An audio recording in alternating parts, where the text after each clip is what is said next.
Exam की तैयारी तो सब करते हैं लेकिन सिलेक्शन सिर्फ कुछ ही लोगों का हो पाता है। इसका रीजन क्या है? ये 10 कॉमन मिस्टेक्स, अगर आप भी इन्हें अवॉइड कर लोगे तो सिलेक्शन का चांस काफी बढ़ सकता है।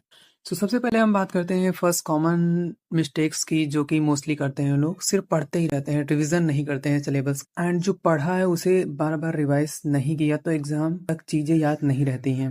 सो रिवीजन प्रॉपर करते रहिए टाइम टाइम पे। एंड सेकंड नंबर पे आता है सिलेबस को इग्नोर करना। आप बिना सिलेबस को समझे अगर आप पढ़ना स्टार्ट कर देते हैं तो टाइम वेस्टिंग है। आप एक बार सिलेबस को अच्छे से रिकॉग्नाइज कर लीजिए, देन उसके बाद आप स्टार्ट करिए chapter wise. And third number is proper study plan ना बनाना।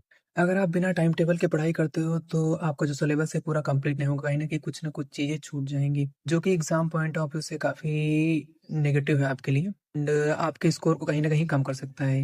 एंड फोर्थ नंबर पे आता है मॉक टेस्ट एंड प्रैक्टिस ना करना। बस अगर आपने थ्योरी पढ़ लिया और आपने मॉक टेस्ट नहीं लगाया तो आपको यही एनालिसिस नहीं होगा कि हाँ एग्जाम में कैसे कैसे क्वेश्चंस आते हैं। तो एक बार मॉक टेस्ट जरूर लगाइए, मतलब लगाते ही रहिए, ताकि आपकी अच्छी प्रैक्टिस बन जाए और आपको पता चले कैसे कैसे एग्जाम में क्वेश्चंस आते हैं।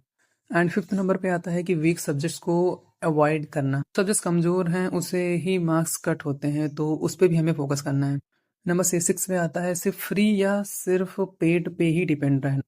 रिसोर्स इंपॉर्टेंट है लेकिन उससे भी ज़्यादा इंपॉर्टेंट है कंसिस्टेंसी होती है। आपको कंसिस्टेंट रहना होगा सारी चीज़ों को लेके, आपको प्रॉपर टाइम टेबल देना पड़ेगा पढ़ाई को लेकर। एंड नंबर सेवन में बात करते हैं तो प्रीवियस ईयर क्वेश्चंस को इग्नोर करना।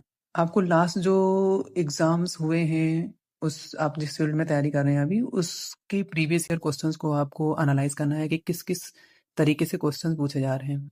एंड एट नंबर पे बात करते हैं ओवर कॉन्फिडेंट या फिर under confident. And number nine पे बात करते हैं टाइम टेबल मैनेजमेंट को लेके।